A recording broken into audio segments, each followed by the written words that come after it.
Seth Freeman now joins in to talk to us about all the global cues that we're picking up on this morning. Morning, Seth. Thanks for joining in. Firstly, a very happy and prosperous 2018 to you. Thank you. What I want to know from you, Seth, is as we go into a brand new calendar year, what are the major cues that you're watching out for in the near term with regard to global equity markets? Well, I think we're going to have to continue to look at what the Fed and the incoming Fed chair decide to do going forward. But frankly, based on the news from the last week, and particularly this morning here in the U.S., I'm actually somewhat more concerned about political cues and, what we might see. I think there's a changing tolerance, I would say, for certain policy statements or implications coming from the U.S. based on what I'm reading from Russia, Pakistan, and so forth, that I think the markets are going to have to start looking at this kind of very important global interaction. Right. Seth, you spoke about the new Fed chairman who will be assuming office soon. What's the outlook there? They have already indicated that there will be 3 rate hikes in this year. Given the track record that we've seen in the past, that we've not received as many rate hikes as has been earlier forecasted at the start of any year, do you believe that there could be some possible tweaking to that? Because we've already seen 5 rate hikes.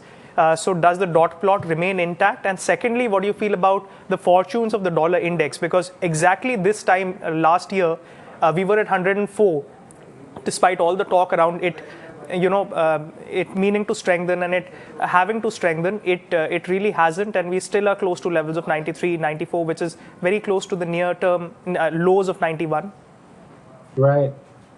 Well, I think there's a lot of concern about the narrow spread between long-term and short-term and long-term rates, and we're also seeing oil prices begin to inch up based on new supply numbers and tightening of oil supply, and I expect that we're actually going to begin to see a slightly higher rate of inflation or increase in inflation just based on various data points that I'm looking at.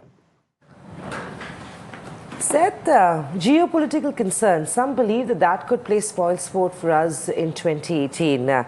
We've all heard North Korea's threats time and again. Is it time to take some of those seriously now and sort of be prepared for some sort of geopolitical risk?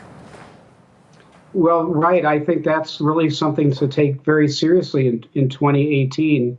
We get a lot of mixed messages. We have world leaders communicating with each other and signaling the rest of us on Twitter. And, it's amazing that foreign policy and foreign diplomacy is being conducted, on the internet through Twitter and other kinds of very short communications. It's also hard for us observers to really understand, is this politically motivated and what the whispers and behind the scenes discussions are.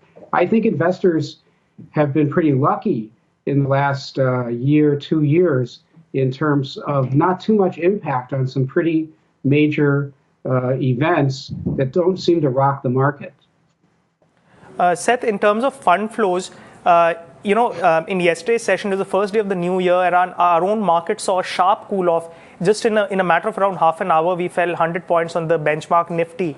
The DIIs, the domestic institutional investors who have clearly supported the market through the year, sold a big number of almost 1,300 crores in a long time. How do you believe fund flows will pan out in emerging markets, especially in India's context where FIIs have been largely absent? Well, and that's, I've commented on this. We've discussed this. Right. I suppose we've got Seth on a patchy line, but we'll... has grown. Oops. Did you lose me?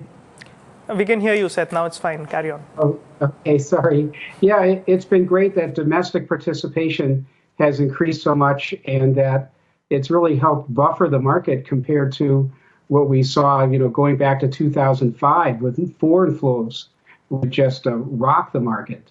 So I would imagine that domestic investors, like others, are looking at some gains.